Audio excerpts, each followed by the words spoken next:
What is up, Bulldog Nation? Thanks for tuning in once again. We're bringing you episode 64, season 2, episode 22.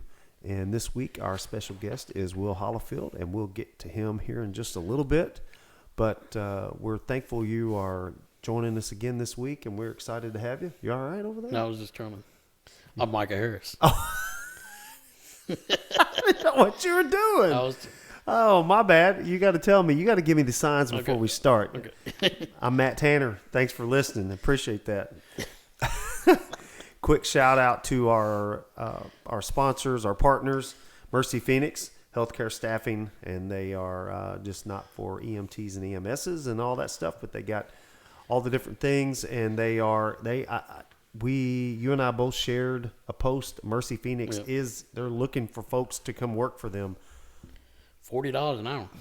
Yeah, that particular one was plus per diem, plus housing. Mm-hmm. I think it was like $500 a month housing allowance or something. It was pretty lucrative. Very lucrative. If that's your skill set and your technical ability and your certifications and whatever, they are the folks to call. They've got a lot of positions. Talked to Jody the other day, and he said they may have up to 20 something coming online really quickly.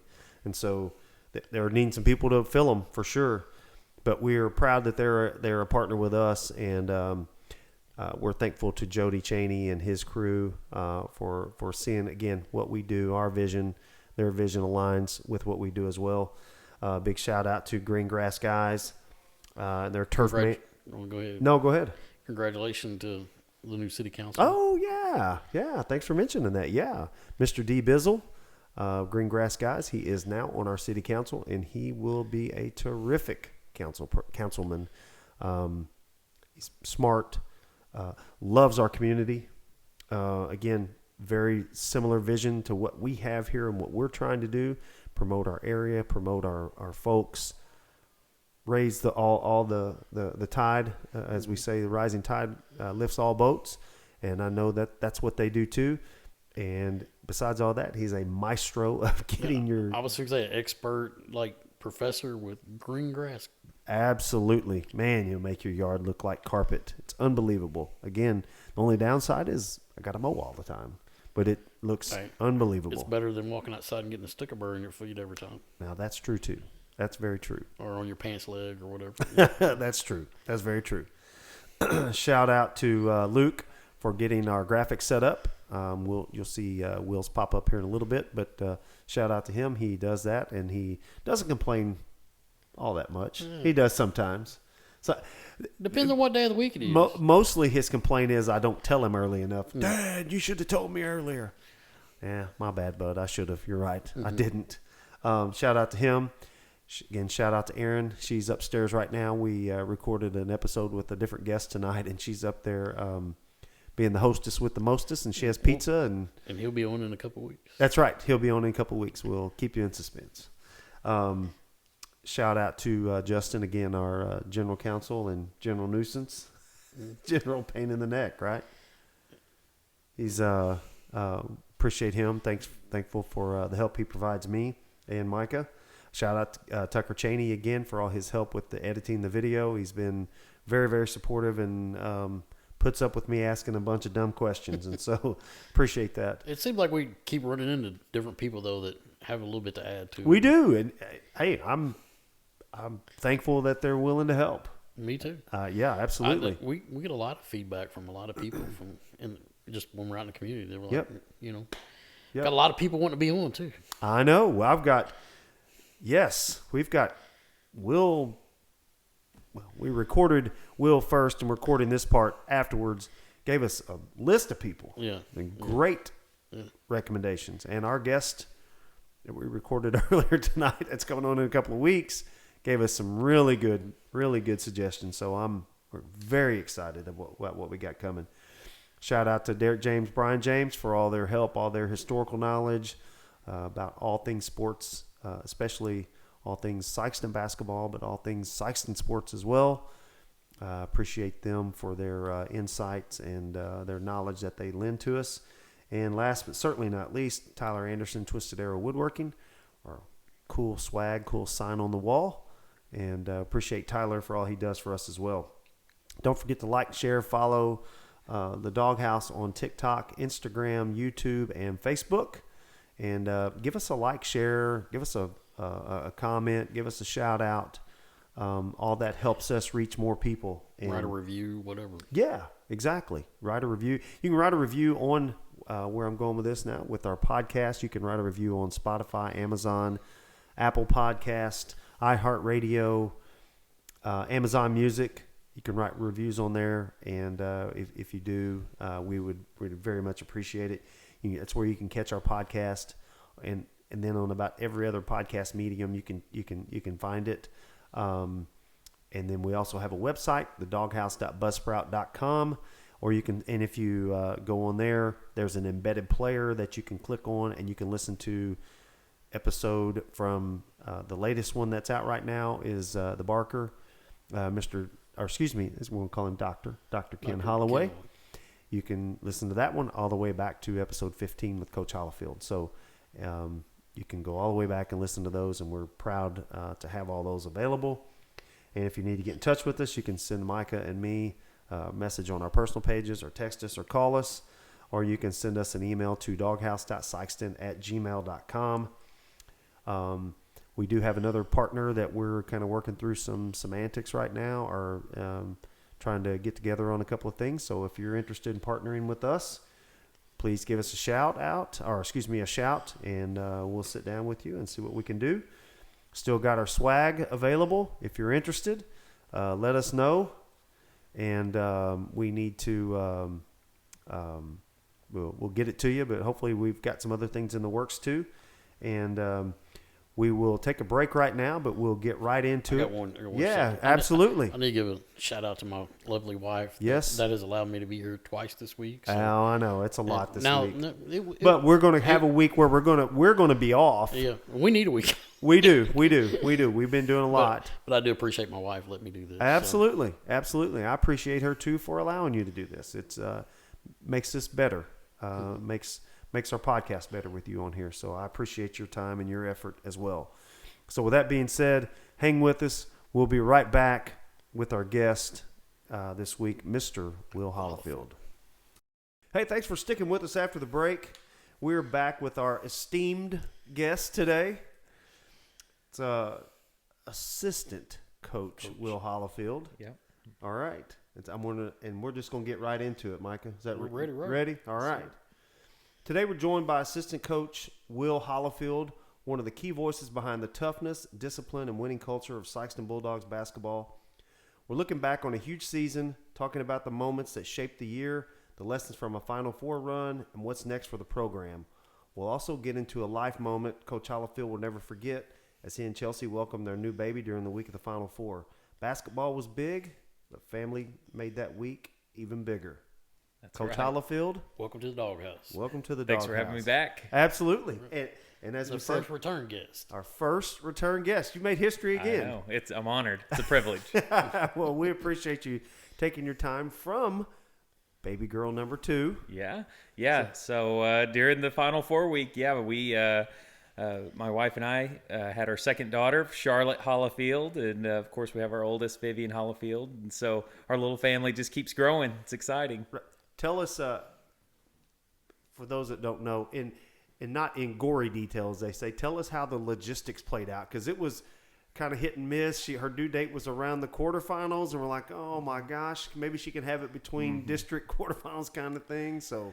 Well, so it was actually the due date was the 25th, so it was going to be the week after the Final Four. Oh, okay. So we had some time, but as you start getting a little closer to those due dates, it gets a little touch and go. But she got to go to the Vianney game. She was really excited to go and do that. I could tell. You start getting that late in a pregnancy, you're just ready to go. You don't want to sit on the bench either. No, as they say, she was greatly with child. Yes. That's what the Bible says. So, so it's probably a little uncomfortable for her. Yeah, but that week in between, we just kind of kept thinking like, okay, so what are we going to do if it happens this day, early in the week or later in the week? And ultimately that Tuesday she had her appointment and the doctor said, yeah, it's go time. So it kind of worked out where, so Wednesday morning, I believe it was March 18th, our daughter was born, and we got to spend the day there in the hospital. Then the next day we took all the girls home and got everyone settled in. And then that Friday morning I rode up.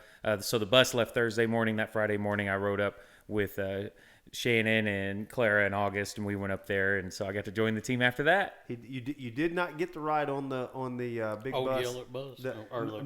They had the charter bus. Yeah. Yeah, but you did make it in time, and everything was good. Yeah, that was. I remember talking with Coach James beforehand, and he said, "You know what? I hope." Or I said, "Holy crap! You know what? How's that going to work out?" And he goes, "You know what? Hopefully we have that issue." Because that means a lot of good things have happened, right? That's right. We're in the Final Four kind of thing. Yep. If we're having to figure it out, it means we got a healthy baby on the way, and it means we were going to the Final Four. So correct. I was glad to be able to work it out, and I feel like it worked out really well to where my family and then my team also got to have the most of me. So that was great. Yep. I think that's terrific. And again, congratulations. Thank you. Baby girls. Healthy, looking good. Yeah. Coming up on a month old almost now. Yeah. A week. So 3 weeks today. So she's 3 weeks old today, and then next Wednesday will be 1 month. Yeah, 1 month. So it's awesome. crazy. Time's flying. Awesome. They do grow quick. Yes, they do.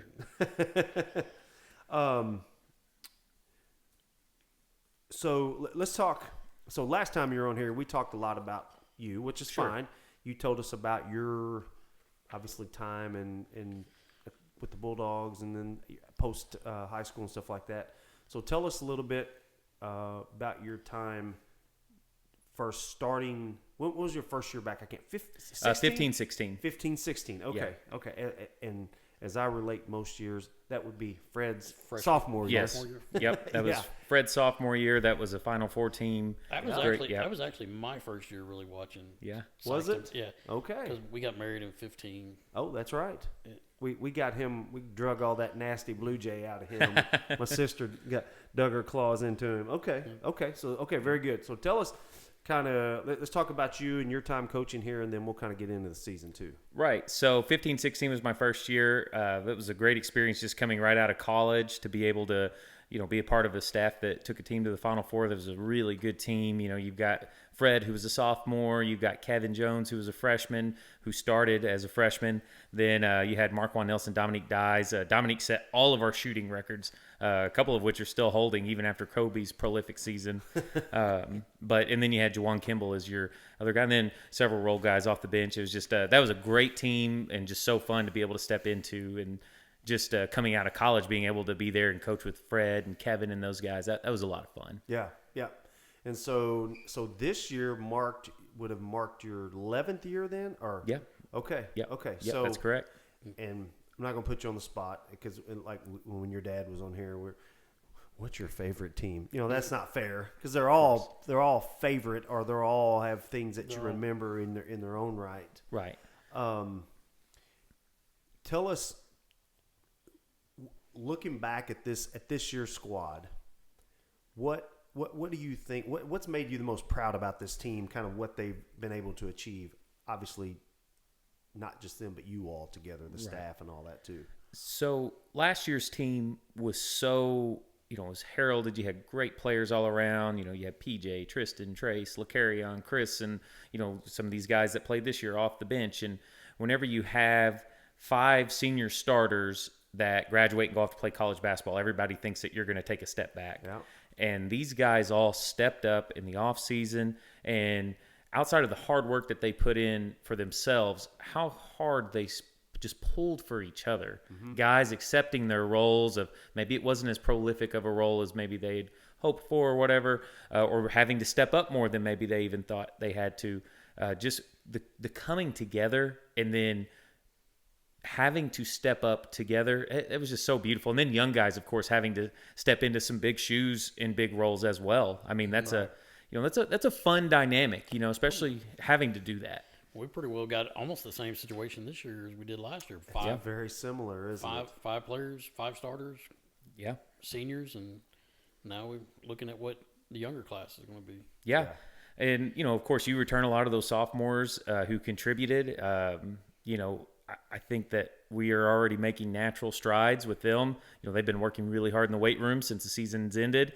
This is the time of the year you really try to get a little bit more bulk and strength and going into the summer, and that way, you can make those natural maturity and strength strides as well. Right. Yeah.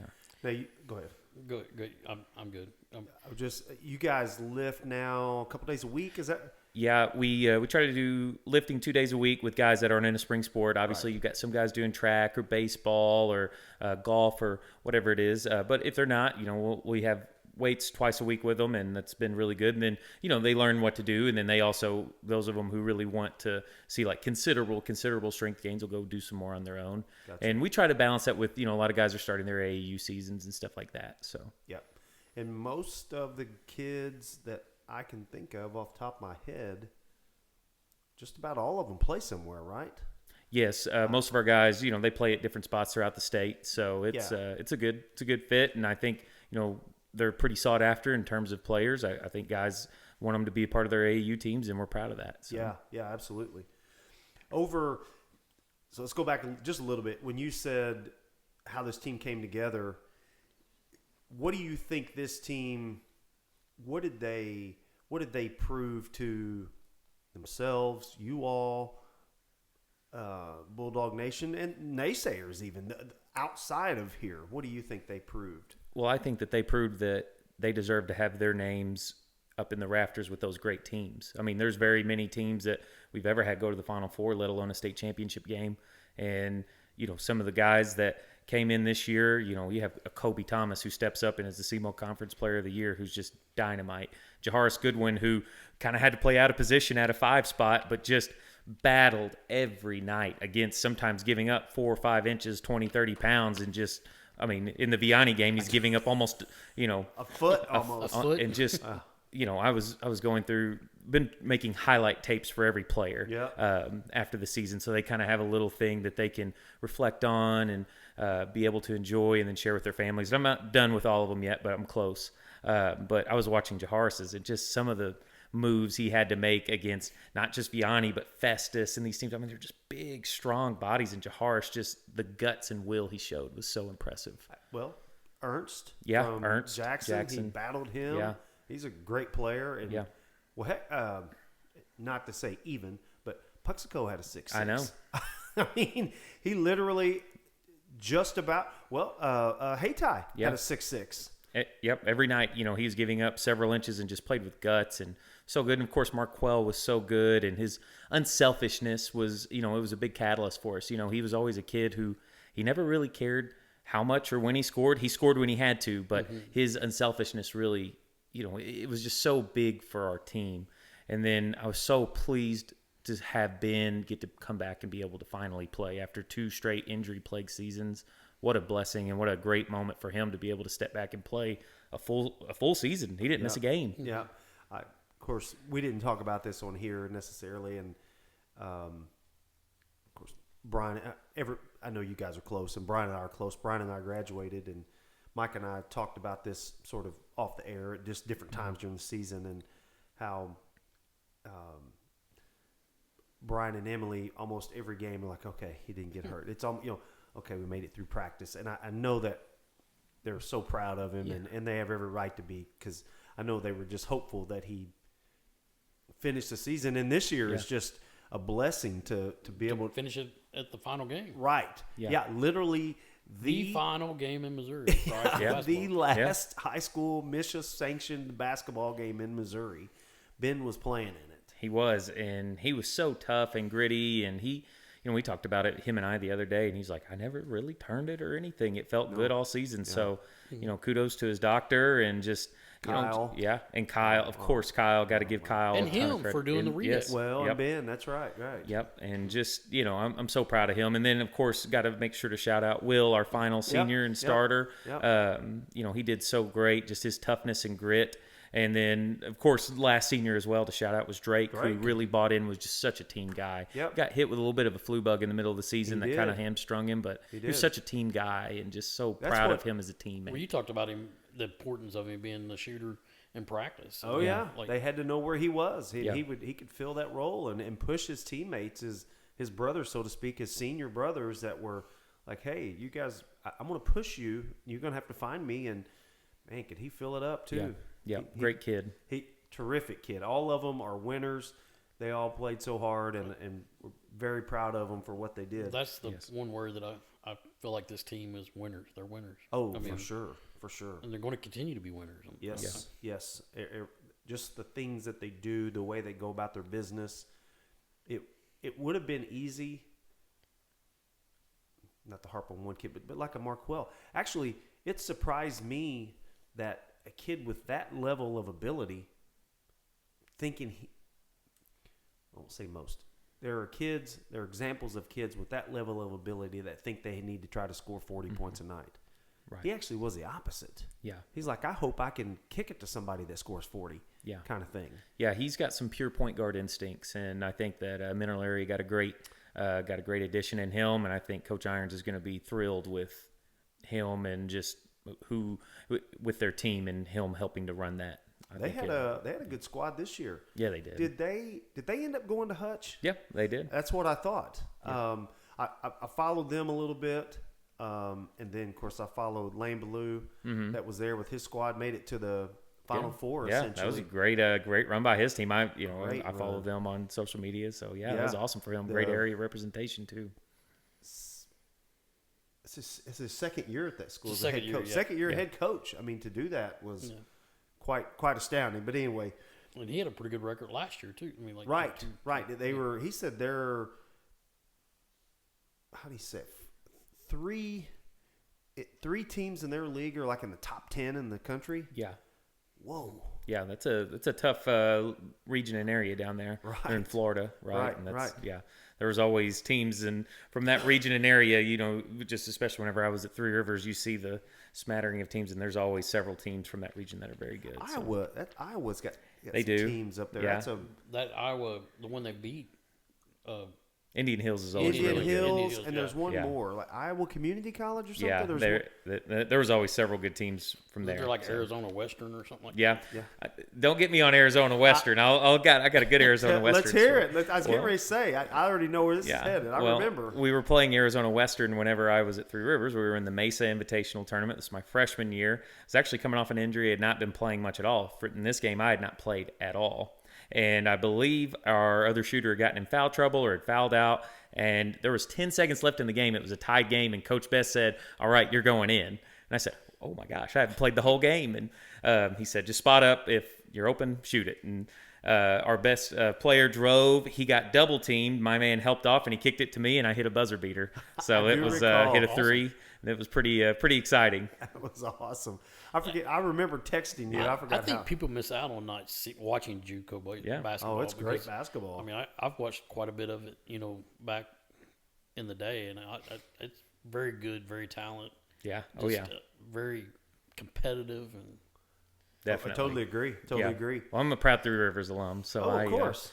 Played for a Naismith Hall of Famer there. I always got to give Coach Best a shout out there. Yep. So you guys you didn't make it to Hutch? My freshman year. Oh, you did make it to Hutch. Holy crap. Okay, great. We had a great run through the. Is there 16 teams there? Is that right? I can't remember. Maybe more. I think it's more. It's like the whole week of games. Yep. It was exciting though. We had a great run and really competitive, and kind of we were not a high seed in our tournament. We were kind of a mid-level seed and ended up just knocking off 3 or 4 different teams. It was awesome. And it on ESPN Plus. I mean, now it's on ESPN. Yeah. It would have been probably a little harder to watch that then, but now it's on ESPN. They had, I guess, every game was on there. Most of them were. I mean, I know most of the coastal. Gulf Coast. Yeah, I know. I watched those, but sure. With the team that we just had, was there any time during the season you're like, got something special? Yeah, we got the chance here. We've got. You never look ahead. Right. I know that. But you're like, okay, if we can do this, we might be able to do this.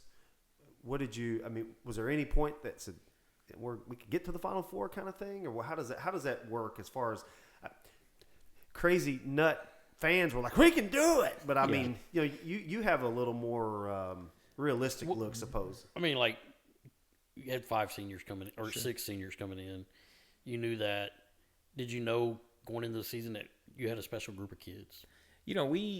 definitely, we played a specific style of basketball this year. We were a lot smaller, and a lot of our success was predicated on making shots. Yep. So, on a given night, if we get going, we knew that we could compete and beat most anybody. And maybe if shots weren't falling, it'd be a little tougher. Rebounding was always a constant issue. Just when you're so outsized, it is a problem. We kind of saw that exploited in the St. Dominic tournament, where you play against Holt and Francis Howell Central, who both were quarterfinal teams. Right. Holt, by the way. Yeah, Holt took MICDS in the quarterfinal to double overtime, and then Francis Howell Central played DeSmet in their quarterfinal. So that was a really good tournament for us this year. Wait. I thought we had a week. I thought that we've been told it's a week tournament. Well, it's just it's a little further north. It's out of kind of the main some of the main St. Louis areas. He's trying to remain politically correct. Right. I understand. Yeah. That was a little tongue in cheek for those that don't follow basketball as closely as we do. There are some experts that tell us that our schedule's not very good and that this tournament's just a piece of cake. So yes. Yeah. Well, it was, it's good to us. And, of course, Kevin Roberts, the former Notre Dame coach, is the AD and head coach at St. Dom, and they just take good care of us. They do. And it's a good tournament. I mean, like I said, we played 2 Class 5 and a Class 6 quarterfinalists, and it was good. They really did exploit some of the areas we knew we were weaker in, which was that physicality and rebounding, at least with this team. We were a little smaller. And we didn't make shots, and we got beaten 2 close games. But after that, we were kind of able to see what we were able to kind of see some areas that we were weak in. We started making those improvements. We did get so much better. Our guys really bought into, after those games, improving in rebounding. We started doing a drill from Three Rivers, actually, circle the wagon, and I thought it exponentially helped our rebounding. We got so much more physical and tough on the boards. And then by the Union tournament is where we really did start to feel good, winning that in back-to-back games, because that was the week of all the snow. Yeah. So you had to play 3 straight games. That's right. Thursday, Friday, Saturday. That's right. And, Washington was really physical. That was a really tough game. And that was a good tournament. There was not a team in that tournament below 500. Right. So that's across the board, a really solid tournament. So you play Borgia? And then you play Washington, then you play Union in the next round, who has a Hall of Fame coach now who's just excellent and has them, Who's that? What's that guy's name? Van Leer. Oh, yeah. Guy that was at Pacific forever. Yep. And his son...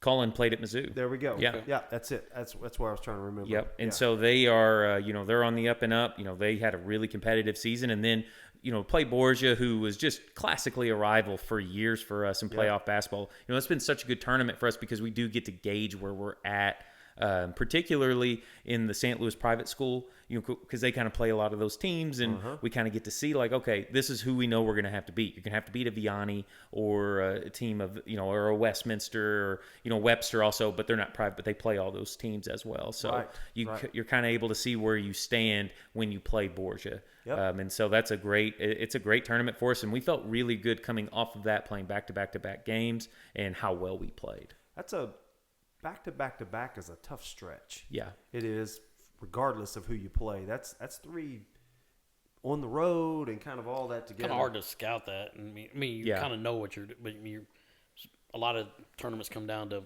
the better team is going to win. Right. Yeah, there's quick turnarounds on film and stuff. Like you win the first game, you watch the second one, you just watch immediately what they're doing, and then maybe you just try to pick out 2 or 3 things that you want to key on for that next game, because you don't want to overwhelm your players either. Yep. You get into those positions, sometimes you can get paralysis by analysis. And Coach, my dad Greg always says, Coach Holifield always says, the confused player cannot be aggressive.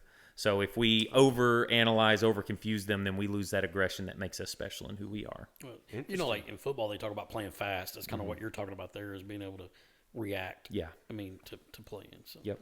That's interesting. I've heard your dad say a jillion things, but I haven't.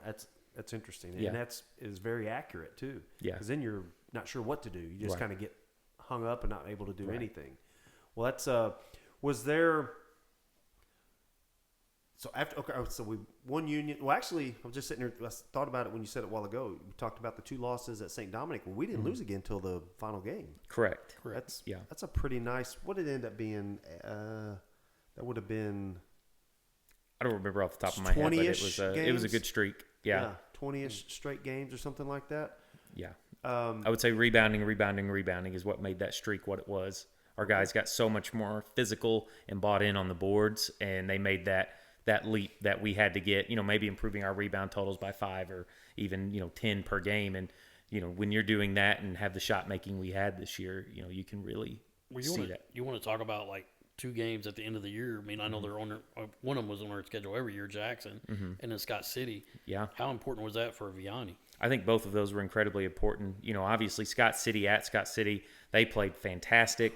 And, an important thing too is that's a back-to-back. You have a rivalry game in Cape Central, but anytime you get into the playoffs, it's all back-to-backs. So you have to have emotional games followed by another game sometimes. We try to schedule games like that. You don't want to do too many because, you get back-to-backs, too many of them. Even the NBA, they don't do that. That's where you can kind of get some injuries and things like that. Right. But you have to be able to learn how to cope with that because in playoffs, that's how it is most of the time.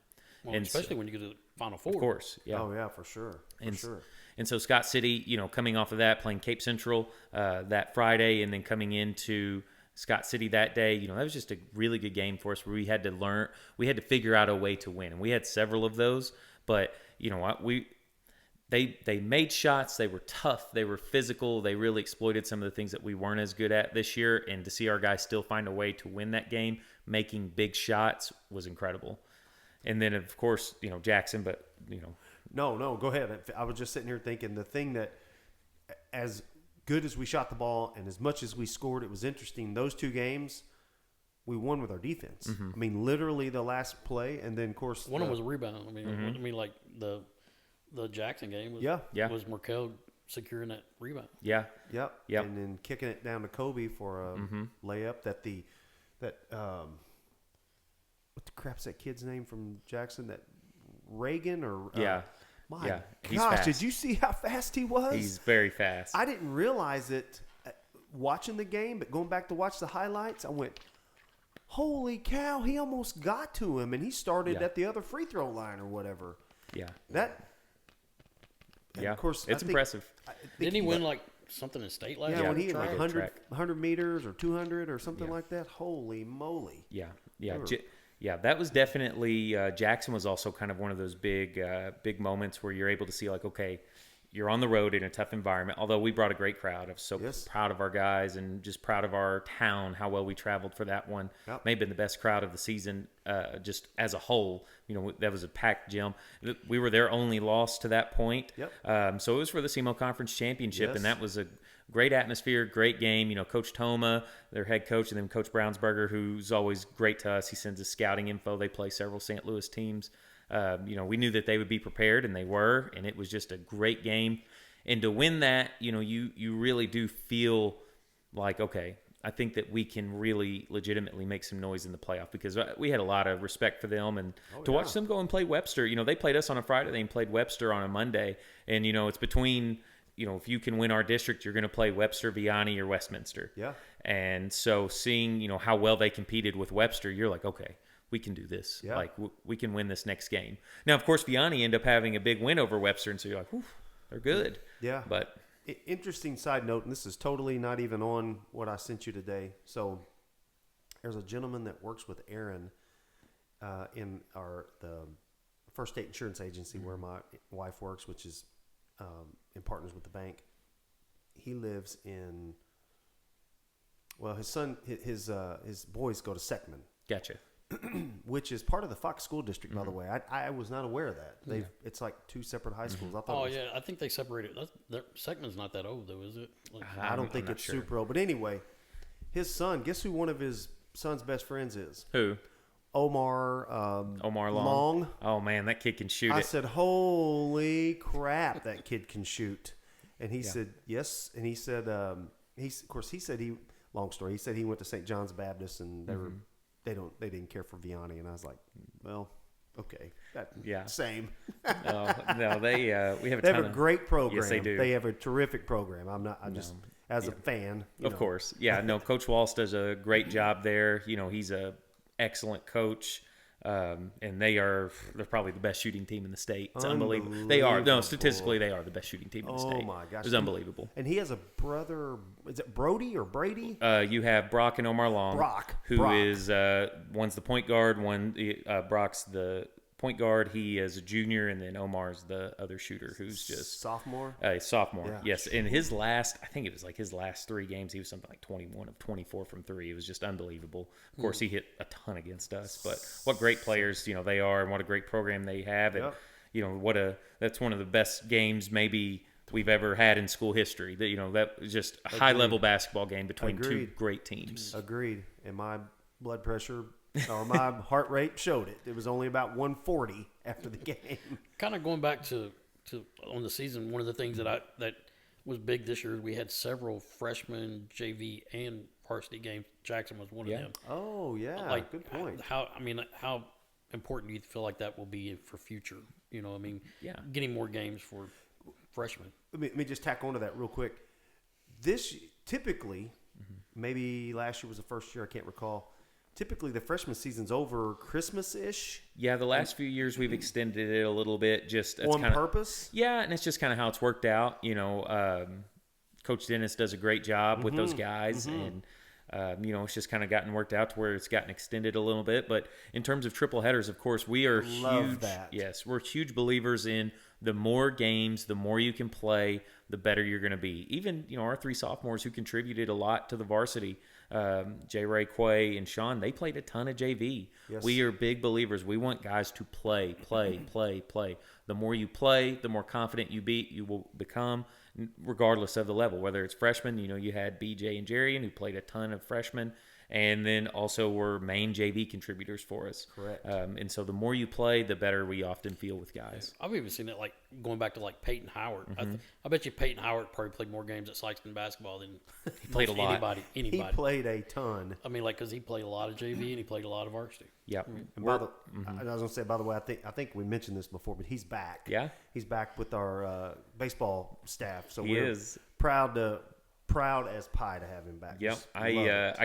He subs a lot in our building, so I get to see him and we chat, and he of course will stop by, during season. He would always pop by and just talk, and we tried to recruit him into that student versus teachers game. I don't think we would have lost in overtime with Peyton though. You would not have lost with Peyton. He's still a college athlete basically. They had me trying to having to help handle the ball. Poor Caleb was just getting hounded by guys everywhere. So that was great. He just couldn't get it in the schedule that day. Huh?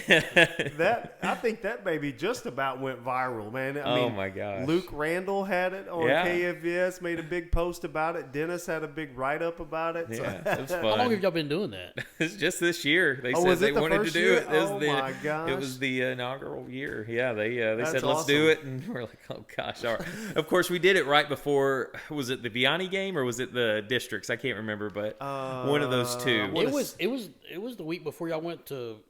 It was the week before Vianney, wasn't it? Yes, I think so. Whatever it was before a huge game, and I'm scouting nonstop. It was post-district, so it was Vianney. There we go. So, of course, I'm just like, oh, gosh, is this really what I want to be doing right now? I want to twist an ankle out here. Or worse. Yeah. Yeah. But long as you can sit down and scout, you'll be fine. That's right. That would be fine. You had to pull some of them younger ones back in, like Peyton and I know. Julian came and played, and of course Coach Dennis was there with us. Clark coaching now too. Yeah, like, come on, Clark. No, they didn't want to do it. So get them back. Come on, let's go. My Achilles tendon was hanging by a thread after it. So my gosh. Maybe we play alum versus students or something. It's going to have to be half court. Right. Then we're in good shape. I think. Or go play in the girls' gym or 5th and 6th grade gym. A lot shorten it up a little shorter floor may help everybody. Yeah. So this year's squad, was there? What games told you? You talked about rebounding and that it got tougher. What games in there? Was there a couple of specific games maybe it said, man, we were really tough tonight. Not just rebounding necessarily, but just tough. Getting loose balls, guarding defensively, regarding tough, and things like that. Were there some specifics there that you could think of? Well, both Dexter games, of course. Dexter had us on the ropes twice, and Coach Allen does just such a great job. Their kids were so physical and tough. They play us. They do so tough every time. Well, Coach Allen's a wonderful coach. Oh, absolutely. Yeah, absolutely. He's going to come in. I mean, they're a quarterfinal team. Yeah. I mean, that's exactly right. They were in a great position. Clayton made a good run in the second half on them, but I mean, they were playing really well as well. But Coach Allen's a premier coach. He does a great job, and he's always going to have his guys prepared. And they definitely come in with a game plan for us. And 2 times you kind of have to make a run to win the game. You have to make plays to win the game. That's huge for you. And then of course we hit on it, but Scott City and Jackson, and then Festus. Those are 3 games where you just have to grit in, get tough against teams that have a height and size advantage on you, and you just have to find a way to get a rebound, to make a shot, to make a play to win the game, and our guys did that. Something that we talked about on here that I think you or Brian or maybe your dad told me later in this after, maybe it was before, maybe right after, that I didn't realize going maybe into the Festus game, so I guess it was after, that the 6'4" kid that's playing baseball at University of Michigan had kind of missed a lot of the season. So I mean, he was a factor. I don't know if it was that kid. I thought it was maybe a backup that came off, but he was a kid that played a ton of minutes for them. Yeah. They had a kid. Yes, it was the kid. I can't remember his number off the top of my head, but he was another 6'4", 6'5" body. But their coach said that guy gave them depth, and that was depth that they were really lacking. And of course, they had an early season, a little bit of struggles, but they also made a great football run. I was just going to say, and that was a quote. Ben and Kobe, they said that was pound for pound the strongest team we have played all season. Said, holy cow, they are so strong and physical. That's pretty impressive because Kobe was like Jackson was. Yeah. Yeah. He said Blaine Reagan guarded him harder than anybody for the year. Now, I will say, I haven't asked him that since we played MICDS. They were a wonderful defensive team. Yes. And, but prior to that, they said Festus was the strongest team that we had played, and they were just so big and physical. And they were, they played well, and they're 6'4", 6'5", 6'8", kind of. Yeah. Are you seeing a difference in that, like in high school with strength, like teams being more, like actually doing things like you're talking about, adding strength and stuff like that? Yes and no. It just depends. Obviously, they have a little different philosophy and approach than we do. I don't know if just unless you naturally have a kid who's like Fred, who's just naturally just strong. A lot of our guys, we emphasize more skill, finesse, those things, but we try to focus on functional basketball related strength. And even if our guys don't necessarily have a lot of bulk, we want them to have strong hands, strong shoulders, strong cores to where they can strip a ball out or grab a rebound or block a guy out.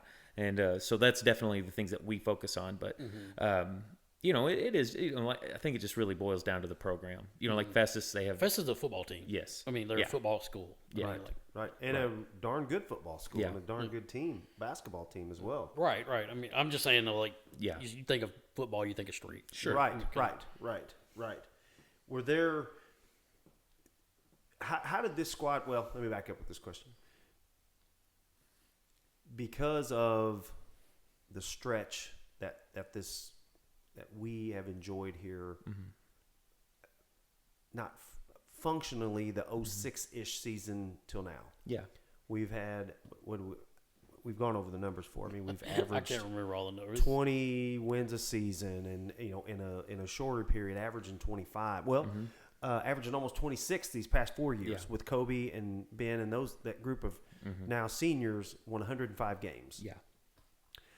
There are expectations. Not necessarily, you guys don't come out and go, okay, everybody expects you to win. I know you don't put that kind of pressure on them, but the kids know. The town's like, hey, we're going to be good again. That's about June when we start going to the Rib City. What do you think, Matt? What do you think? And I'm like, of course, I always say, I'm always optimistic. Probably blissfully optimistic, so to speak. Even going back to like Andrew and Dave one year. They were like, "What's it going to be like?" I was like, I don't really see much drop off. Right. But I knew we were replacing a lot, but I was like, as far as wins, one of the things that we take immense pride in is our skill development. I think that we develop players as good or better than anybody in the state. I think guys, when they're with us, they make considerable improvements. All of the players we've sent to college recently are one of the things that they talk about with our program is that they're so used to playing at a pace. If you ever come to one of our practices, it is a pace. It is fast paced. It is up and down. And we've really even taken further strides offensively with our shooting and different footwork things that we're doing. So we take a lot of pride in those things. In regards to other things, we kind of talked about that with our younger levels. We really try to keep winning going with our young kids. The more that they can play, the more that they can win, the more that grows off of each other. We always say that winning breeds winning, but unfortunately so does losing. Mm-hmm. And so you try to keep guys winning and keeping things positive, and you'll grow. We also, we have goals every season, so we're pretty aware of where we're at as a team. We always have goals of we want to try and compete for the CMO Conference Tournament Championship. Mm-hmm. We want to compete for our 2 other tournaments. We want to try and win those. We want to win a regular season conference, and then you want to compete and try and win a district. And you have those goals, and whenever you get those goals, especially, you win a district, then you're like, okay, now let's see. Because sometimes, in our quarterfinals, we play juggernauts. You play good. Vianney beat the Class 6 state champion, DeSmet, twice by 20. You don't have to fool yourselves about who we're trying to beat to go to Final Fours and win state titles. I did not realize that. And DeSmet beat them once as well. But, they took 2 out of 3 from the Class 6 state champion. And then, of course, MICDS beat Vianney in the regular season. And then MICDS also lost to Principia, played them closer than anybody in the state. I think Principia beat them by 6. I think that's so. Right. These are really good teams you're trying to beat, and we think we're a really good team. But it's fun. We want to win a district, and then we want to put ourselves in the best position to win those games after. Wow. So you're sitting here thinking this. I'm sitting here making notes. You talked about your skill development and being on the outside and going to a lot of practices, and we talk about that. One thing that I talk about it on our YouTube broadcast of the games and talked about it on here some. I think the Nova drill that you have stole. Everybody steals everything, of course. Right? The Nova drill to where imitation is the best form of flattery. That's right. That's right. But where essentially, I'm going to try to describe it. It's where when a kid drives into the paint, rather than just barreling into the basket, you come to a jump stop to where you don't create a charge situation. But I'll be honest with you, we don't get a lot of charges. No. Because of that. Well, we always say, and guys from the last 5 years can tell you how obsessed I am with Villanova, especially when they had Jay Wright and Jalen Brunson and all those guys. Right. But essentially, we just say Villanova jump-stopped their way to 2 national championships. And we've rebranded the jump stop essentially as a Nova. Yeah. We call it Nova, and we just constantly are working on that, beating your guy off the dribble, Novaing, and then making plays for each other. And it's been great. We were averaging as much or more than anybody in the state points per game the last 3 or 4 years. You couple those things already with our fast-paced system, our secondary break, our Carolina break. You start adding those things in, it just makes already so much of what you do that much stronger and more powerful. And I think that's where you really have seen some of these shooting numbers jump up as well. Guys are creating for each other. They can get to spots, get off 2 feet, and then they're not rushed. They can kick or they can make plays. If you saw it in the Vianney game, I was just with the Kobe made a great move, got right there to the 7-footer and utilized his footwork, our Nova footwork, and just made a great move. Yes, I swear when you were saying it, I was like, Kobe drew that 7-footer to him, ball faked him, he got up in the air, and then went right around him and scored it. It was unbelievable. Yeah. So I'm going to go back just a hair. We were talking about something came up. Have you heard of the AI scouting? What the heck? What did Lane call that? I can't remember what it was called. It was basically where it's a program where Synergy? they send. I don't know if that's right. I've heard of Synergy. Okay, yeah. okay. We use that some in college. Yes. Whenever I was at SEMO, but yeah, He said now, and maybe it's even different than when you guys used it. He's like in hours they could have. Oh, he said he wakes up in the morning and it's broken down the game film. Yeah. Telling how many points did Matt have or Will have against zone, or how many points did he have against man? What was the shooting percentage from 3? What was the shooting percentage from 2? Yeah. It's unbelievable. Oh yeah, it's great. The tools that are out there now. You and I have talked about like the Dr. Dish and Just there is a new tool for everything that you want to do in basketball. Synergy's great. We use Huddle, and Huddle has great analytics. We send everything, all of our games to Huddle Assist. We can see all of our advanced analytics, where guys are shooting it well from, where they're not shooting it well from. I didn't realize it had that on there. Yeah. Oh okay. yeah. I've just got the Huddle fan, so yeah. Yeah. It's a skosh bit different. I will say Synergy does take it.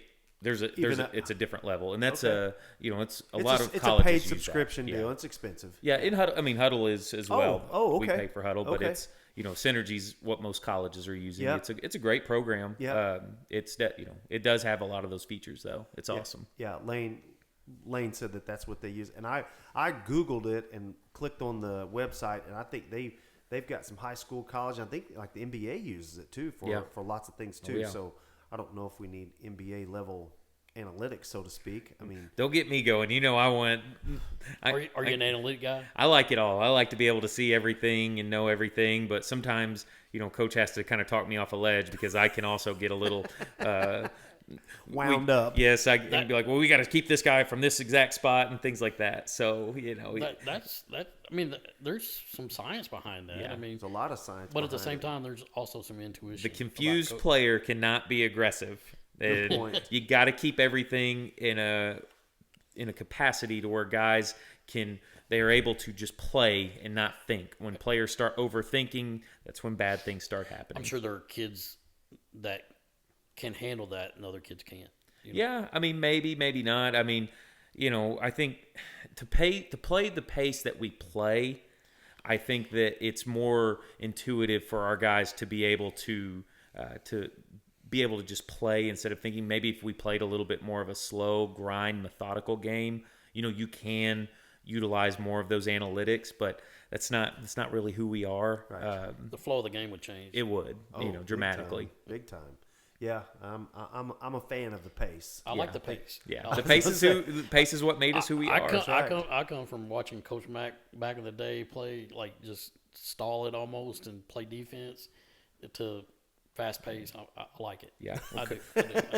Coach McFerrin's arguably the most prolific defensive coach in the history of the state, and just the success he's had and how much he's done. But it's just diametric styles, and he had so much success, and just and I'll say this though, how we play has been really good to us, and I think it's been a catalyst for a lot of excitement for our fans as well. For sure. So it's fun. But I went from watching teams like played Charleston. If you hit 30, you were lucky. Yeah. You know what I mean? Like. Oh yeah. Oh yeah. It was unbelievable how well they guarded. Especially just hearing about it, especially because I didn't get to see Coach McFerrin's Charleston teams. Like in the 90s? Yes. 80s and 90s? I wasn't born or was a pup then, so I didn't get to see much. But it was always, it's still talked about. It was very impressive, yeah.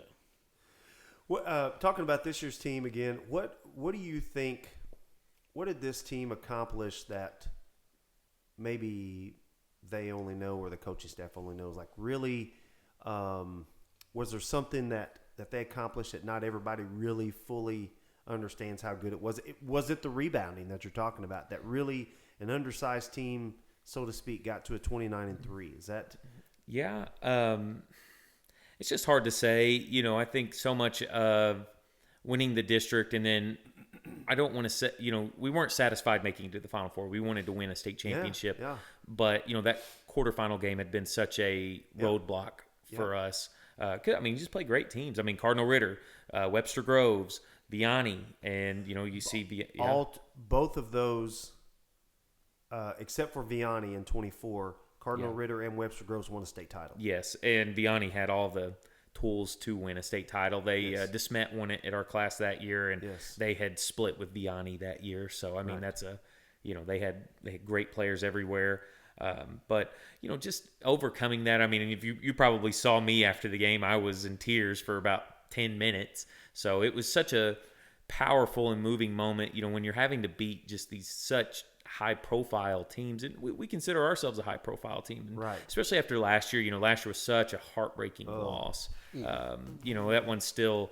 I sometimes wake up in the middle of the night like, sweating. Yes, I understand. But just for our guys to finally be able to, break through, this group in particular, to break through and win that game in such a dramatic fashion, such an emotional fashion. It was just a great, and the thing that I loved most about that game, we won the game. It was great. It was emotional, and all of the former players, especially from the last few years, I just remember I just kept saying, like, I'm happy. All my guys are here.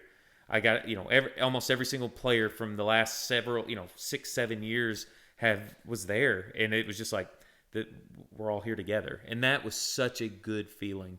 We care so much about these guys, and especially I've been especially close with the last few years because I coached them in junior high, and then for some of them, like last year's team, I coached them in junior high, JV, and then was their varsity assistant. Right. So that's a long time with a group of guys, and you get really close.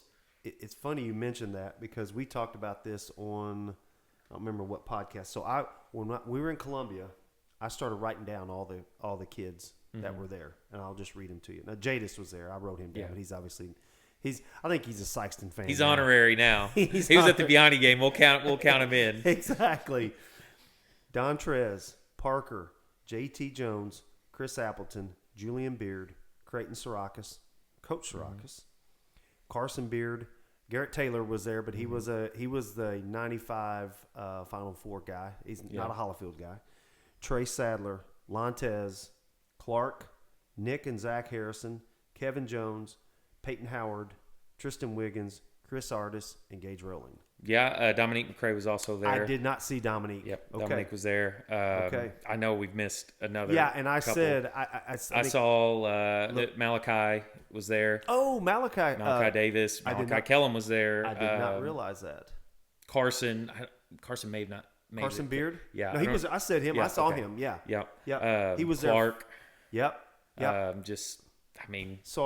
There's even more. There's 20 plus former players from the last, if not more. And LeVar Morgan was there too. Yeah. Now that I said that, I don't know. That was the best part. I just remember the bliss that I was in after that game, just being with those guys, savoring that with them, especially the guys who'd been a part, the last 4 or 5 years, who had won a district and were just trying so hard to break through some of those great teams, because these are some of the best teams we've ever had as well.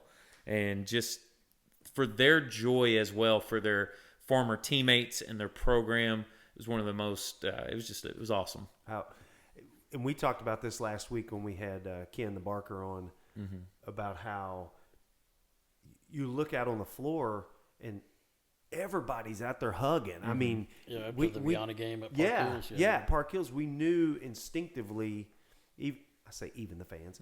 The fans have heartbreak, not like a player. I understand, and coaches, and because you guys were there every day and grinding the season out and working. Heck, they're already working on next year. No, right. Yeah. That's what I'm saying. And so I can't say we felt it as bad as you, but we feel it too.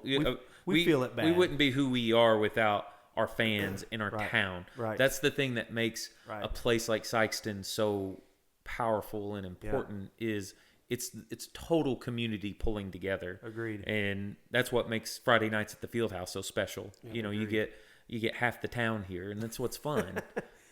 Agreed. And so we just commented how everybody's out there on the floor. We're all hugging. I saw tears. Yeah. I couldn't stop crying for 10 minutes. I was so ecstatic. And a lot of that was just those former players all there. And just being there together.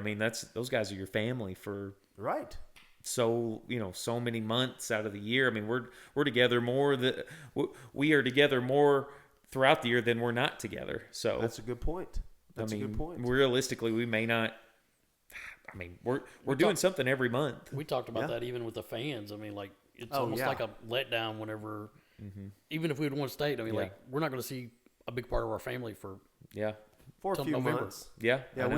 We talked about this. We need to rectify that. How do we do that, Micah? I don't know. We have like I guess start coming to Rib City. I don't know. Start having a little fan section at Rib City. Can you imagine that, us showing up to Rib City and just tearing that place down? Either that or we just in June need to have a Bulldog Bash. That's what we need to do. Just a fish fry or something. I don't know. That's what we need to do. Just come out. Fan alumni. Yeah, that'd be fun. Yeah. I don't know. We've talked about that because that's you get to see like Ken and Maxine, the Barker. You see them, and then you see them a little bit between now, but about October. You even talked about like when Erwin Porter was on here. He talked about how Coach Best was at the book signing, and, and just being around those people. Like, how do you create those moments without all the work? I don't think those moments would mean the same. No, I mean, no. But I mean, they wouldn't.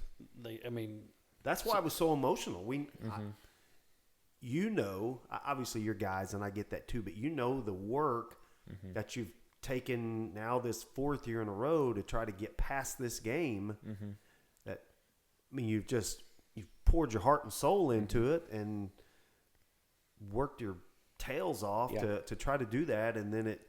Oh gosh, the ball's hanging on the rim. But as I looked at Micah and I said, maybe it was afterwards, I can't recall, but I was like, I knew when that ball hit the rim, there was nobody in that gym getting that rebound under than Markwell. Yep, he got a little extra high on that one. Oh my gosh, there was nobody getting that rim, and not that he.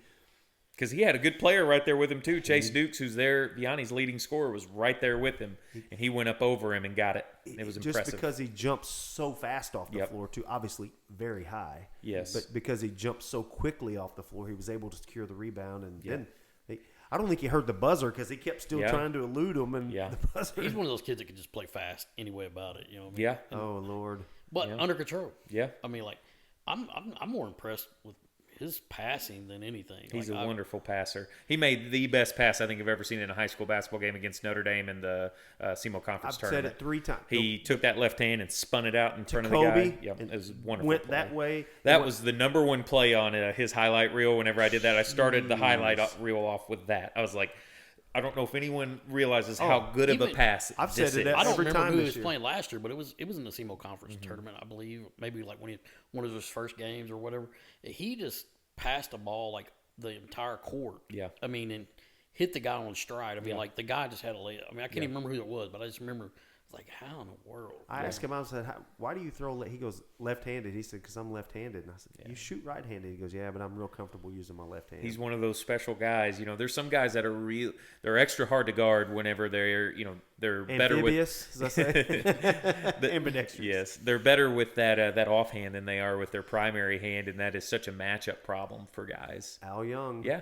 Al Young was one of them. He was right-handed, but if he got going left, you couldn't hardly keep him off the rim. Yeah. Man, he was tough. I had a couple guys in college that were that way, and they were always shifty and hard to guard for opposing teams because there's still plenty good going to that primary hand too. Right. But, you can't overplay them one side. Right. For sure. We've talked a little bit about the seniors. You've kind of gone down person to person. What do you think those guys did for the culture? What I don't know, maybe expectations, example.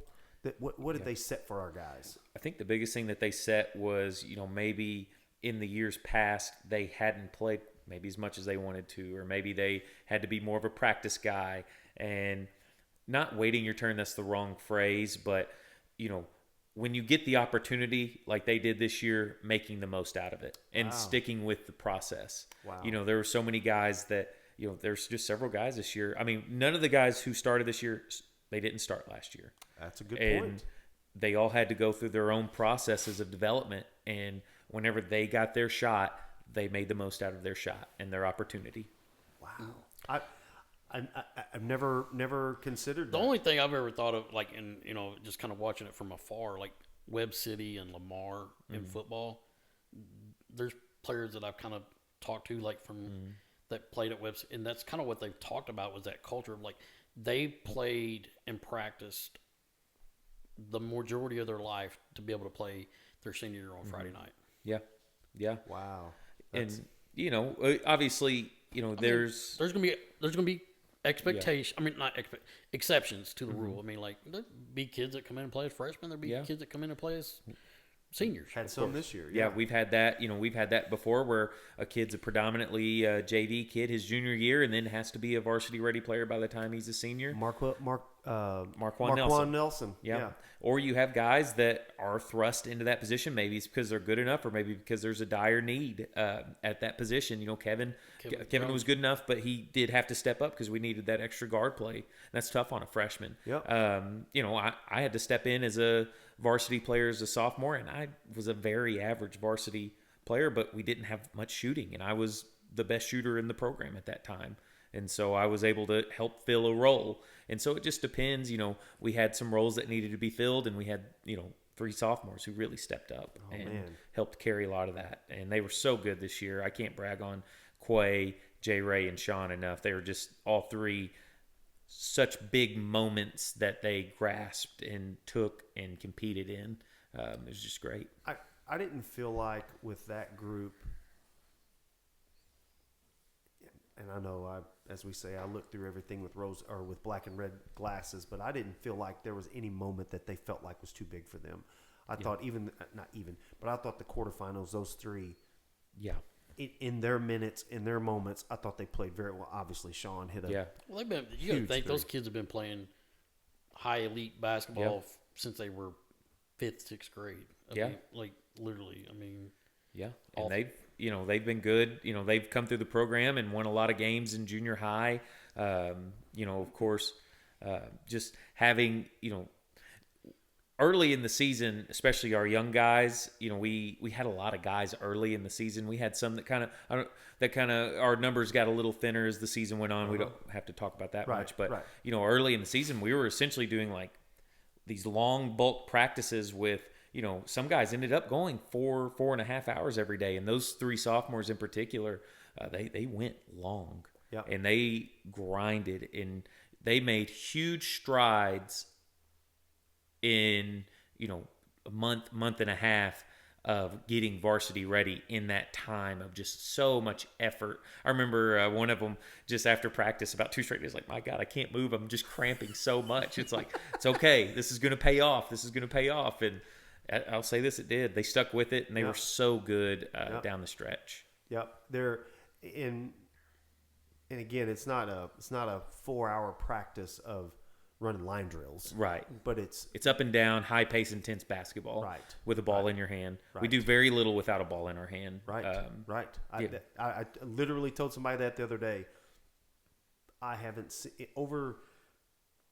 It's been several years now, and I hate to try to put a number on it, but Coach Holifield, other than maybe as punishment, as I would say, kid misses practice or silly in school or whatever, does he say, okay, you owe me a pro set or line drills or 16s or whatever? Outside of that, I say this so often, that's the genius of conditioning your kids, and they don't even know it. Yeah, they're playing basketball. Yep, we do that as well or better than anybody. 100%. I do tell these kids now, though, that they have it easy, because whenever I was in school, he was the cross country coach as well, and he made at least some of us run cross country. Me and Caleb in particular had to run cross country. I was out there running in my baggy gym shorts and my Jordans, trying to trek through the miles.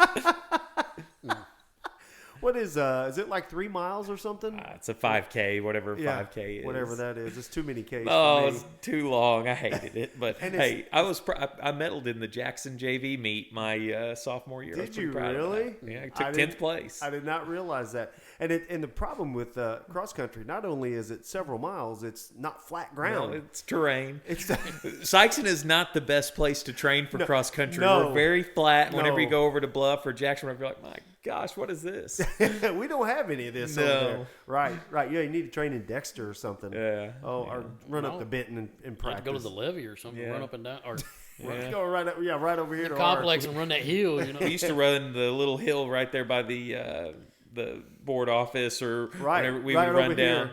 We'd run down to the pond back here behind your house. We'd run that little hill a little bit.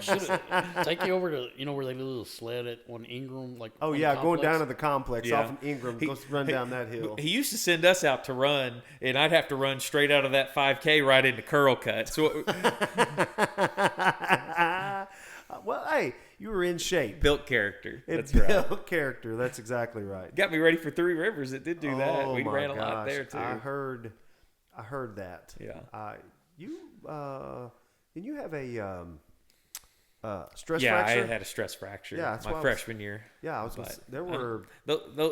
You know me. I've got tight, heavy legs, and they just got a little extra tight and a little extra heavy. You shouldn't have cracked anything in those legs. I don't know what the heck's going on. You weren't drinking your milk or something. I guess, yeah. I don't know what the heck was happening. So we talked about seniors. We've talked about them individually, and what they meant.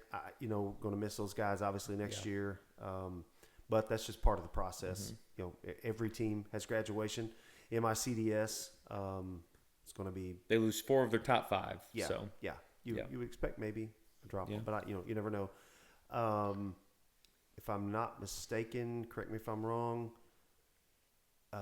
Vianney will be Class 6 next year. I believe that's correct. Yes, that's what we've talked about that. Now St. Dom drops down to Class 5, and they're very, very good. They had a kid ill in their quarterfinal game, and that may have cost them quarterfinal.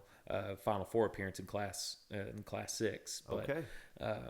Coach Roberts does a great job. We'll see them in their Christmas tournament, and that'll be a good gauge for us to see. Now, if the alignment, I don't know if it'll change, but if that holds, that would be a state championship opponent, I believe. I think that they would be in that place with like Winsville Holt, who played in my CDS in the quarterfinal. Ah, okay. Yeah. Well, then.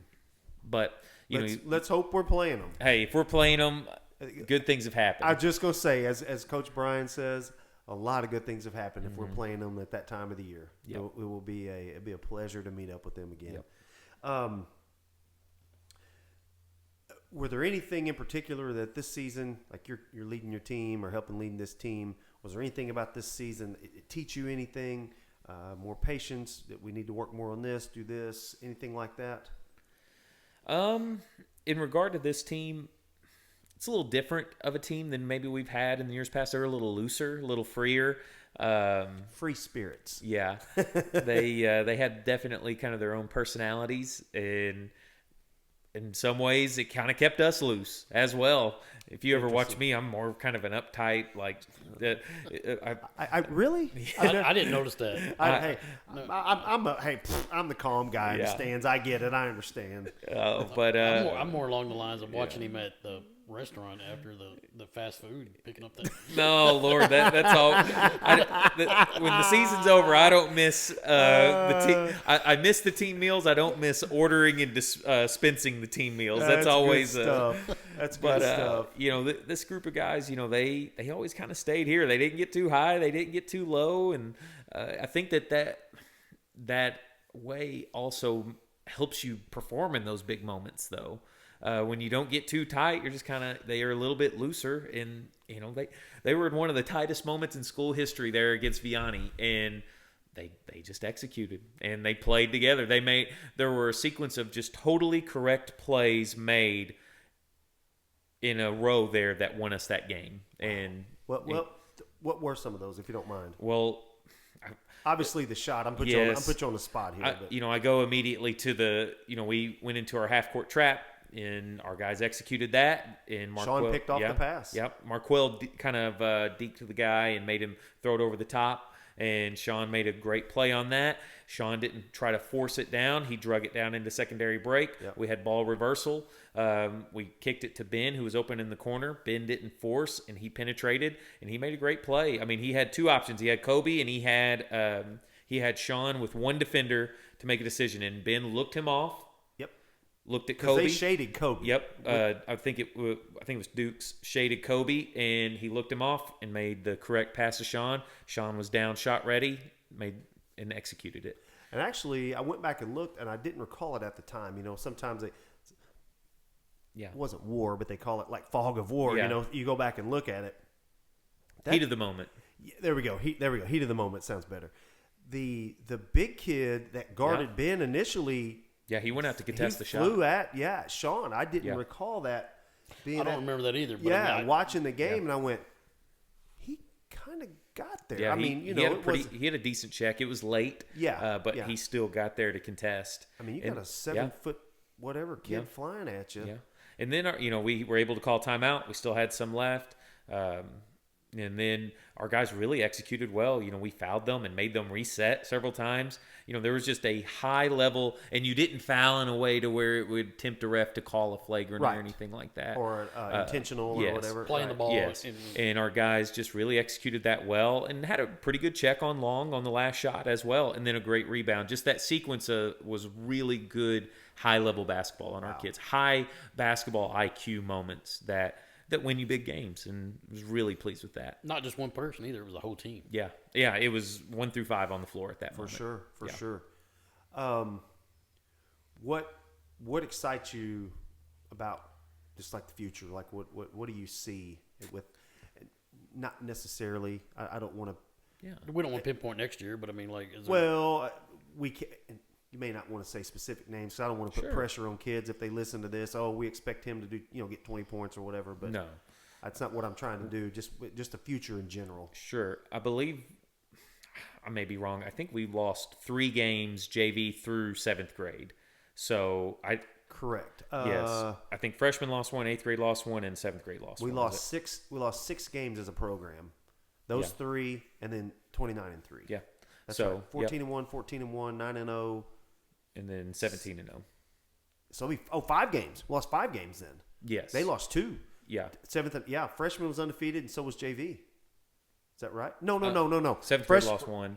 Freshman lost 1 to Jackson. 7th, 8th, and 9th each lost 1. There we go. The freshman lost 1. And our JV was undefeated. That's right. There we go. We have a lot of winning coming up. Guys who are ingrained into the program, who know our system, who know how to play our pace, who have won and want to continue that winning. I'll say this in terms of, weights or individual skill development that we're doing. We have guys working as hard now as we've ever had players in the past work. I think that they're eager and hungry. We're going to be very young, but I think that we have a great foundation for the next several years, and I think our guys are really excited to put their own stamp, just like this senior class, who really a lot of them got to play this year, varsity, heavy minutes. They put their stamp on the program. I think our coming guys are really excited to get to put their stamp on the program. And maybe we talked about this early. You just talked about being young. I felt like we were an old young, if that makes sense. Like you said, none of these kids started. Now, they all played some minutes. Ben didn't play at all last year. Will played sparingly last year. Mark Will played some. Kobe had some big minutes last year. Jahar's had some moments. He was off bench guy, but right? Yeah. But we were in a senior laden team that was kind of young. Yeah.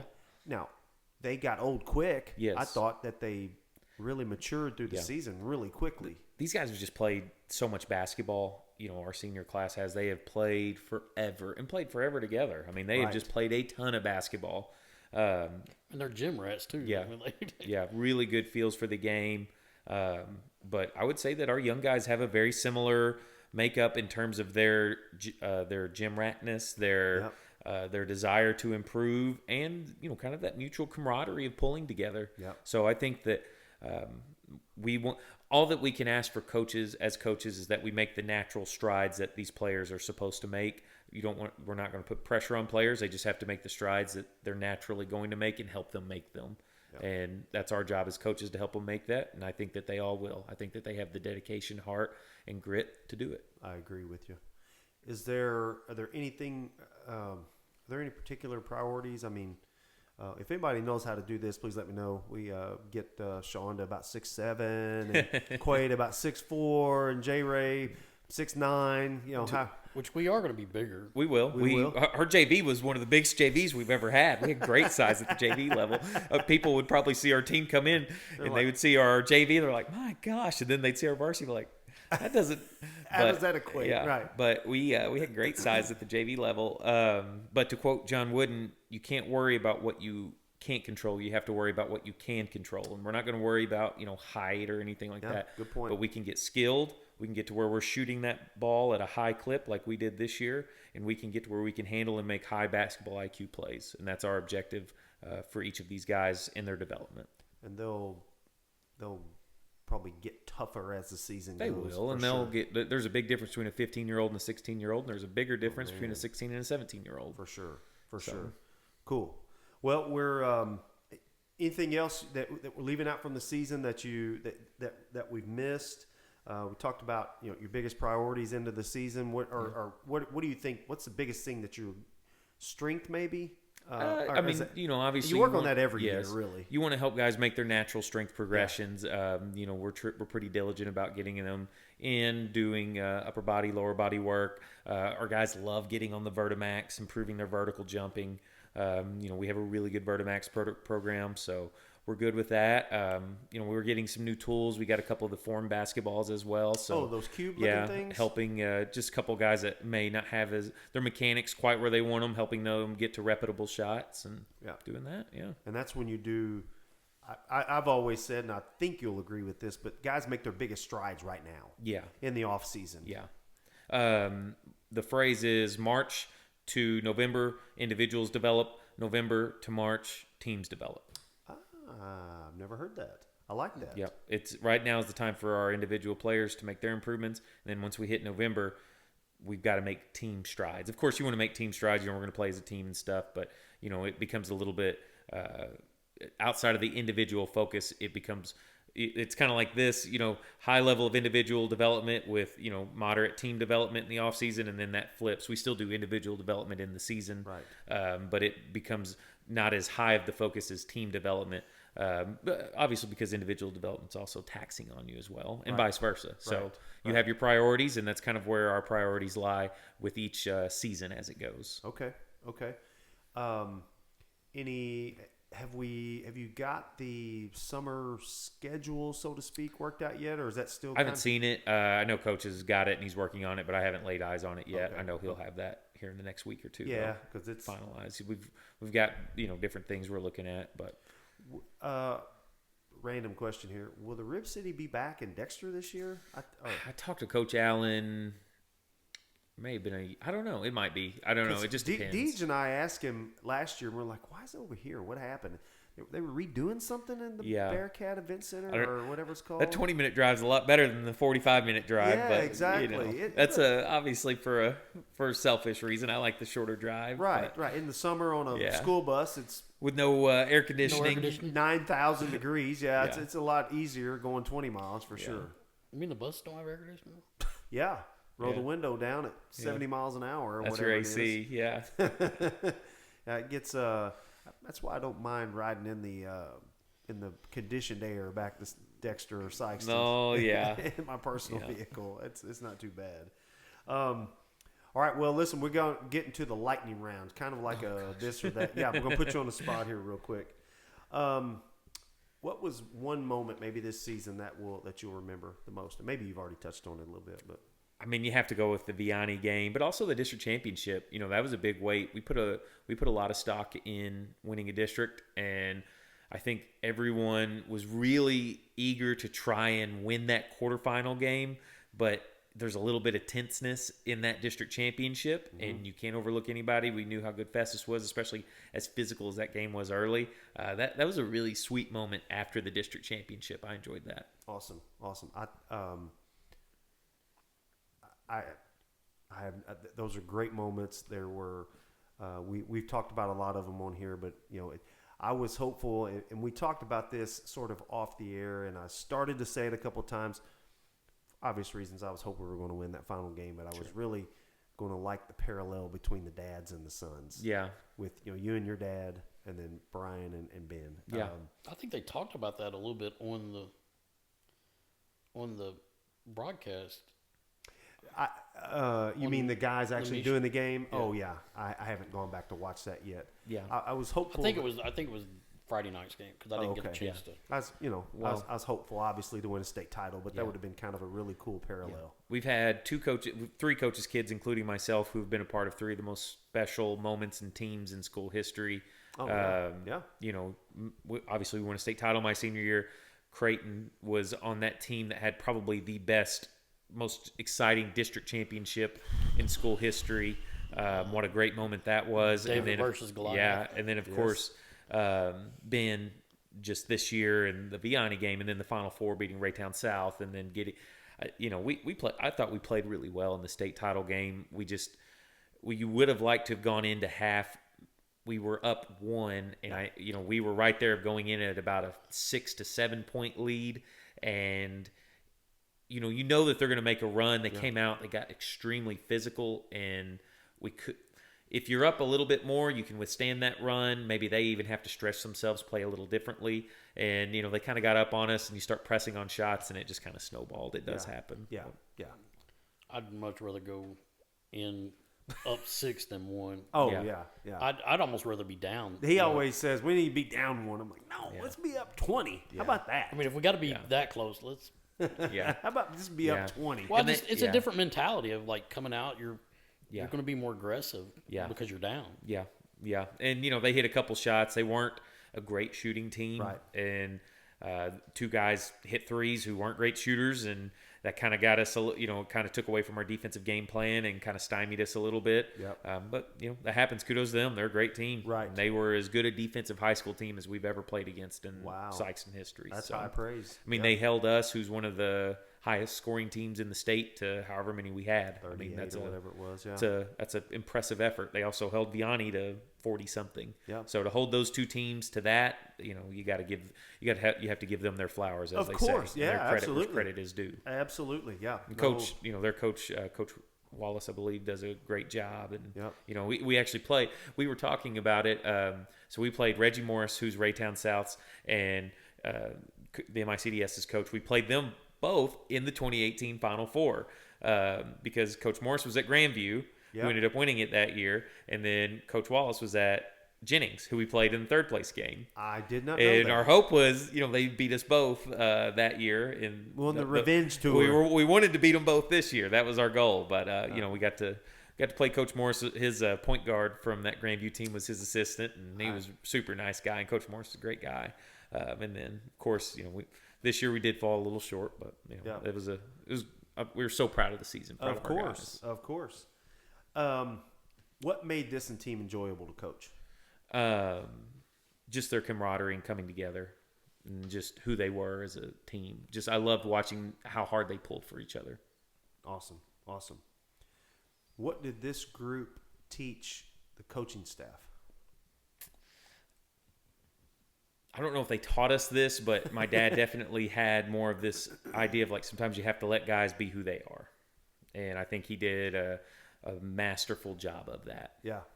Interesting. I recall, I don't remember what game it was, but Cord, of course, you talked to Cord probably quite a bit too, or text him, whatever. He texted me one game and he said, "What's up with all the shoe colors?" Yeah. And I texted him back and said something along the lines of, I think Will and Caleb have had to talk him off the ledge a little bit. Everybody wear the same shoe. And he said, "Oh, I bet."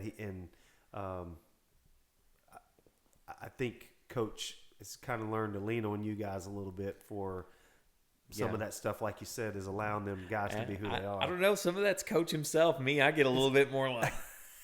We don't need the green and the yellow.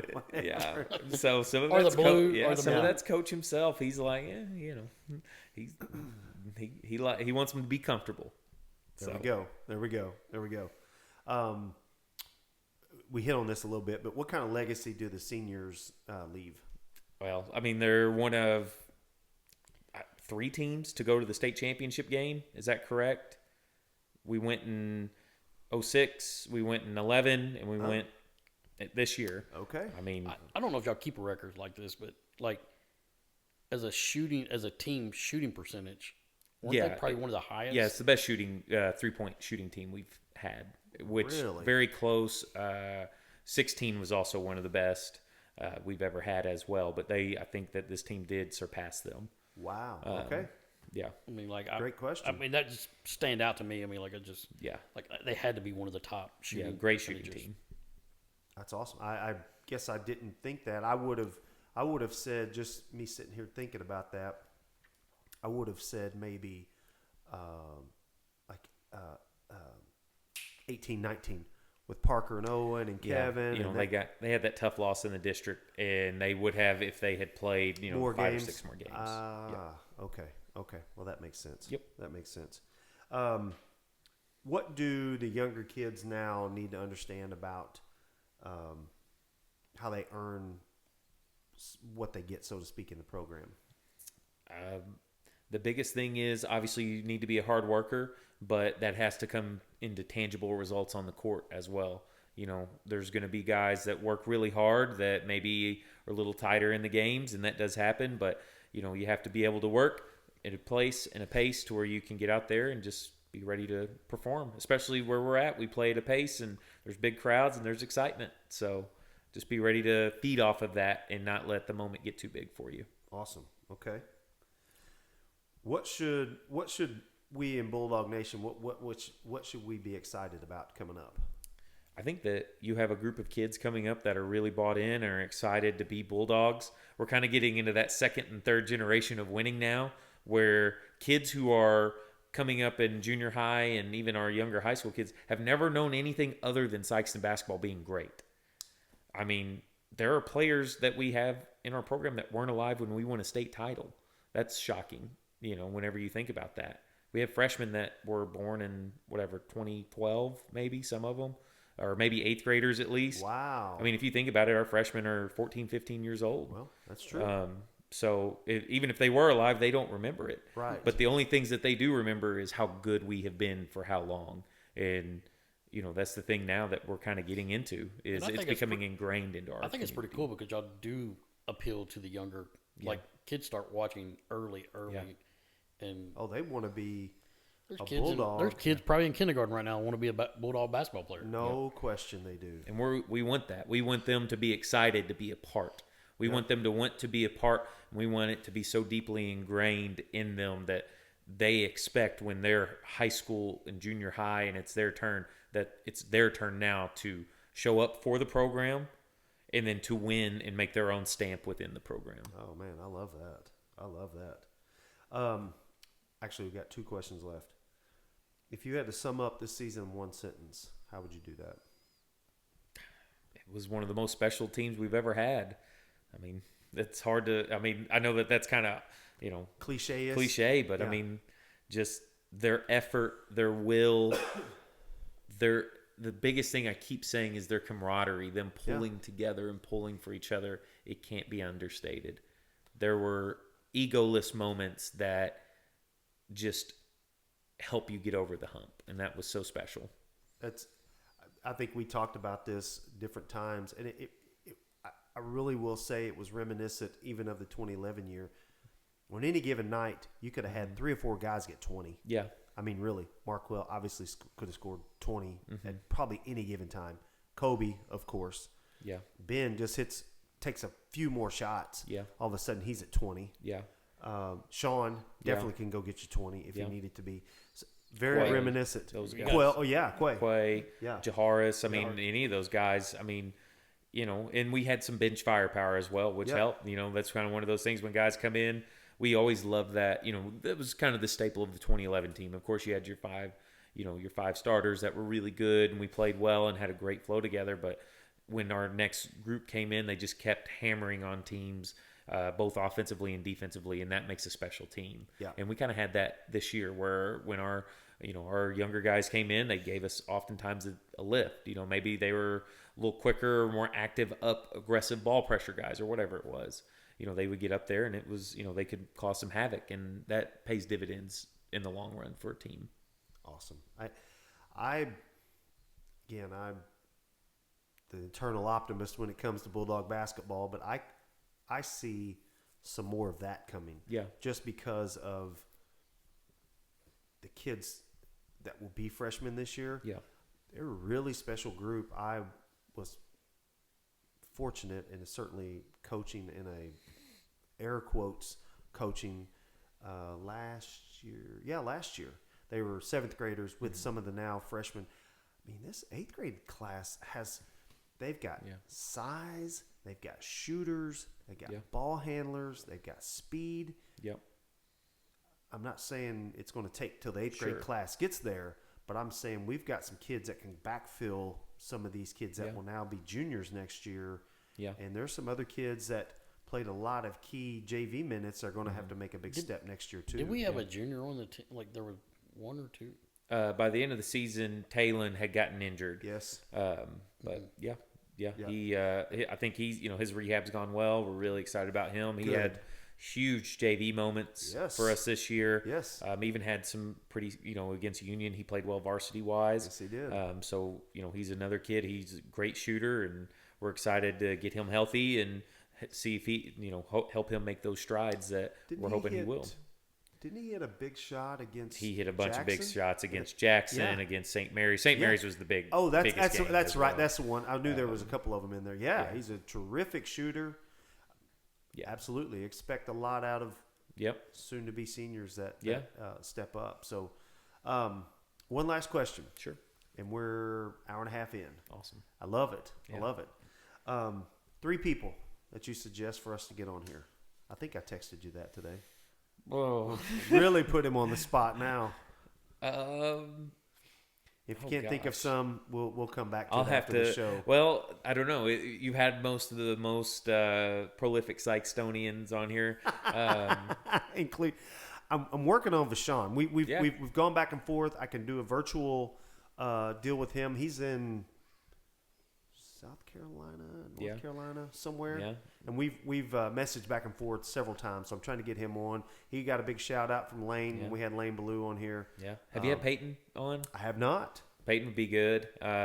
He's always a good interview, good talk. Clark, have you had Clark on? Nope.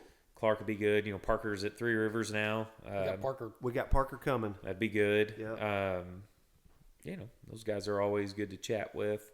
I had some of the current players hit me up, and I said, well, let's wait a little bit. Gotta wait till summer. I think it's always good. Get them to summer. Oh, for sure. Let them debrief. Exactly. We did that last. We did. Well, we got them after. We got Trace and PJ. We had some memorable moments. I think you always got to get Brian on more, too. I think that's important. I agree. He is Brian and Deej, first off, are the words of wisdom within... You know what we need to do? Yes. We need to get them. Can we get them together? Yes.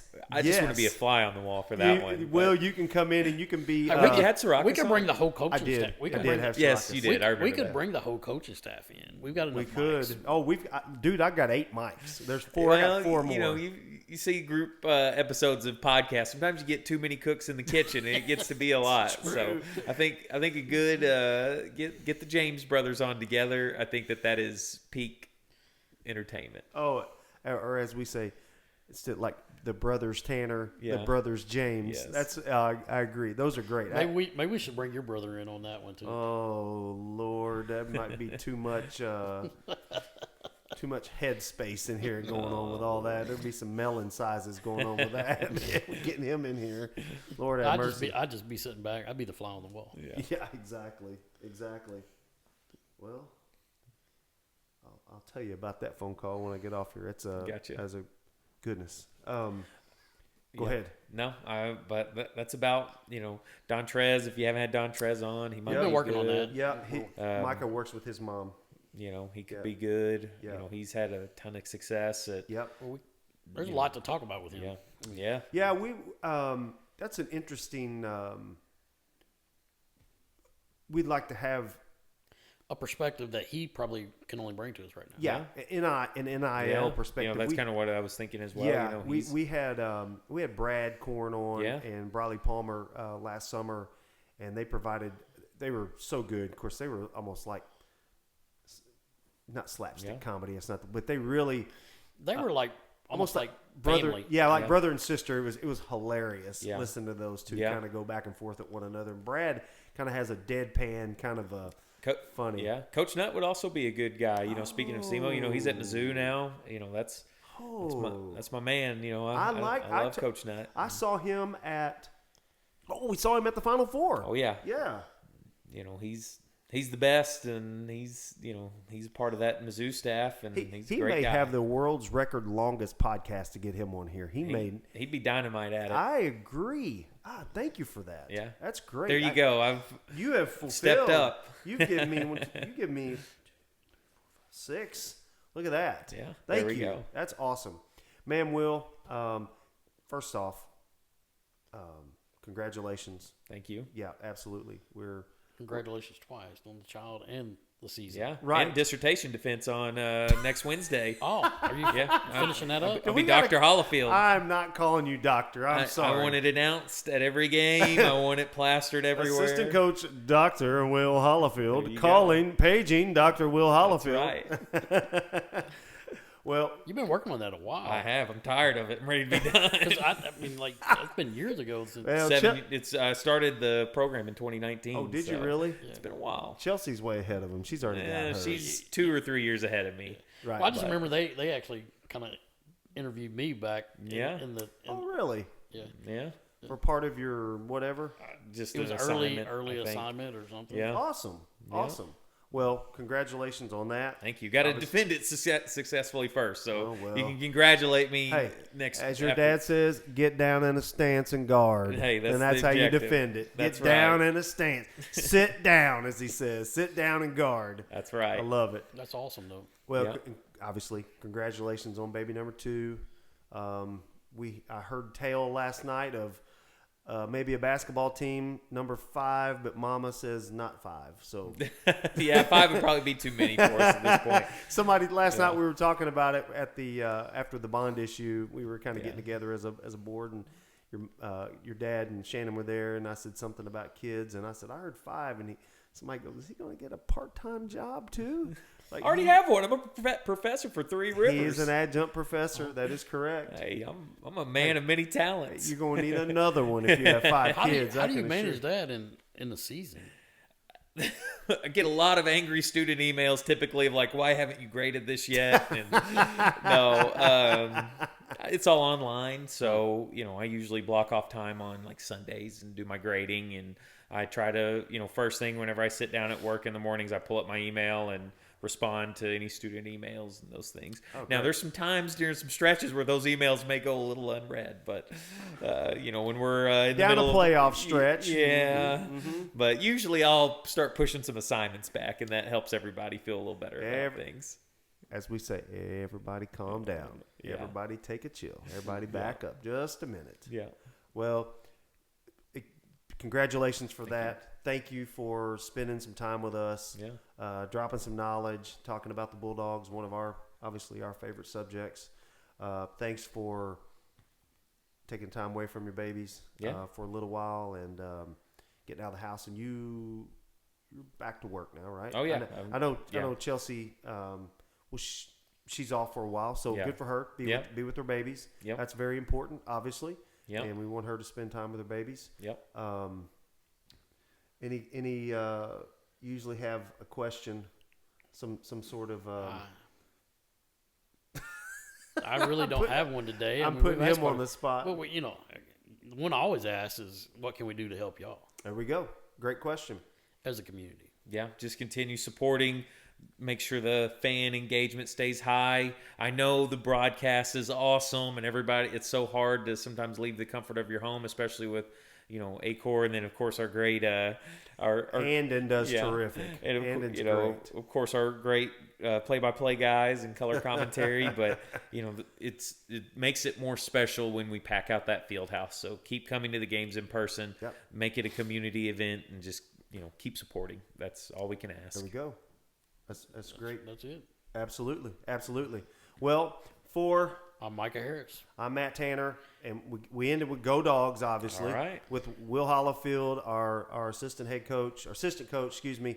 Thanks for dropping some knowledge and being our first repeat guest. I love it. You are the man. We appreciate you. Thanks for coming by. Yeah. Go Dogs. Go Dogs.